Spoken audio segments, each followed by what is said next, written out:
Allah. Maka di Al-Quran dituliskan tidak boleh merubah ciptaan Allah. Batasannya tuh. Karena apa?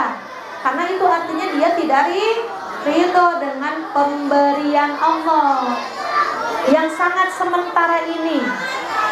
Kan dikatakan Ibu, bidadari surga itu kalau dianalogikan tangannya saja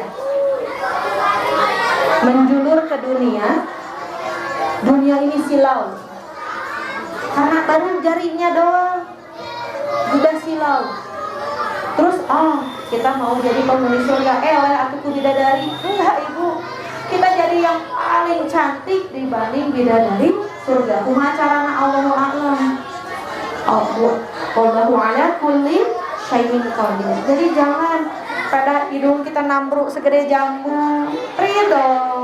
Ya, dan nanti mah di akhirat kita laura muane lewat gitu nya sade luna maya lewat. Gara-gara ridhonya kita itu teh baru hal yang physically. Belum hal-hal yang batin. Coba perhatikan ini kisah sahabat.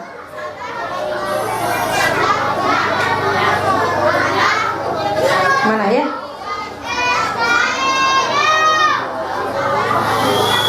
Suatu ketika Ali bin Abi Thalib mendapati Adi bin Hatim tengah bersedih. Beliau bertanya, mengapa kamu bermuram durja? Masih coba Bu, bermuram durja gimana? Muram durja. Jika marah kepada siapa? Kepada takdir, bermuram durja. Adi menjawab, apa tidak boleh? Kan namanya juga bermuram durja. Apa tidak boleh? Boleh gitu. Apa tidak boleh? Sedangkan dua anakku baru saja terbunuh, pun mataku baru saja tercungkil. Ada ibu yang dikasih ujian sama Allah, matanya dicongkel. Ya ada kan? Seberat apa para sahabat zaman dulu dapat ujian? Dua anaknya terbunuh, matanya satu tercungkil. Kata Ali dengan simpelnya, wahai Adi, barang siapa yang ridho terhadap ketetapan Allah, maka sesungguhnya ketetapan Allah itu tetap terjadi dan dia mendapatkan pahala. Dan barang siapa tidak ridho terhadap ketetapannya, sesungguhnya ketetapannya tetap terjadi dan amalan orang itu pun terhapus. Apakah dengan dia tidak ridho matanya balik deui?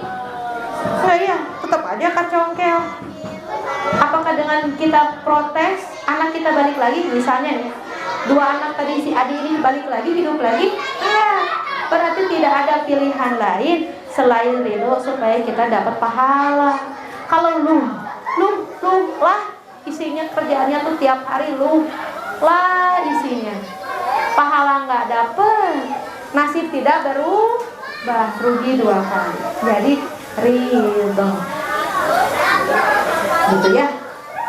Umar bin Abdul Aziz berkata, aku tidak lagi memiliki kebahagiaan selain menerima apa yang ditakdirkan bagiku. Wah, ini level kayak gimana Bu? Sedangkan standar kita ini sekarang standarnya medsos. Lihatnya ke medsos, lihatnya ke harta. Beliau pernah juga ditanya, apa yang paling kamu senangi? Beliau menjawab, semua yang ditetapkan oleh Allah. Nah, ini udah level kayak gimana? Kemudian dikomen sama Abdul Wahid bin Zaid tentang perkataan yang tadi. Insya Allah katanya, ridho adalah pintu Allah yang terbesar, surganya dunia dan tempat istirahatnya para ahli ibadah. Bagaimana? Jadi kalau teteh ibu pengen hatinya lapang, coba ridho. Karena mau gimana-mana juga, ya takdir itu tetap terjadi. Kalau kita protes, pahala kita terhapus. Kalau kita tetap menerima ketetapannya, kita dapat pahala. Jadi ridho itu keharusan, bukan pilihan. Buat kita orang-orang beriman, lebar daripada hilang pahalanya.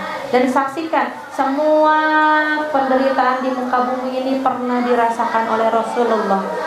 Dan apa yang dikatakan Rasulullah? batasan ridho. Bukan berarti nggak boleh sedih. Simak ketika anak terakhirnya Rasulullah, bungsunya Rasulullah, namanya Ibrahim bin Muhammad. Umurnya lagi lucu-lucunya 2 tahun, ibu. Mangga bayangkan, usianya baru 2 tahun. Anak yang sudah lama dinanti-nantikan, laki-laki lagi. Walaupun kata Rasulullah, saya tahu ini pasti ada hikmahnya, tapi Rasulullah menangis ketika Ibrahim wafat. Kata Abdurrahman bin Auf, nanya, ya Rasulullah, Anda nangis? Karena rela. Kan Nabi harusnya tegar dong, Nabi nangis itu kan. Kata Rasulullah, tidak. Air mata itu adalah rahmat, tanda bukti kasih sayang Allah. Hati boleh bersedih, lisan boleh, hati boleh bersedih, air mata boleh terjatuh, tapi lisan tidak boleh mengucapkan apa yang tidak Allah ridhoi. Segitu batasannya. Jadi kalau ada yang kena musibah, tong nangis atuh. Kan penghafal Quran, enggak gitu ibu. Empati kita di mana? Nangis. Kenapa ada salah dengan nangis? Itu justru syifa. Tapi lisani, nggak boleh mengucapkan misalnya gini. Nanya meni abi wae aku Allah teh. Nauzubillah. Kenapa harus saya? Tuh antara ibadah tuh ayat tuh, antara sholat tuh. Siapa tahu hatinya mari ridho.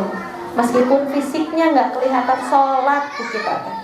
Meskipun kerudungnya tuh terlihat segitiga saja dibanding kita yang sudah syar'i gegeleberan, tapi hatinya ridho itu lebih mulia di hadapan Allah.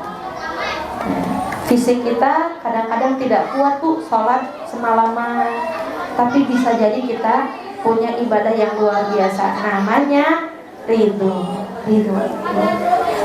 Diusahakan. Jadi ridho ini diusahakan dengan cara bagaimana?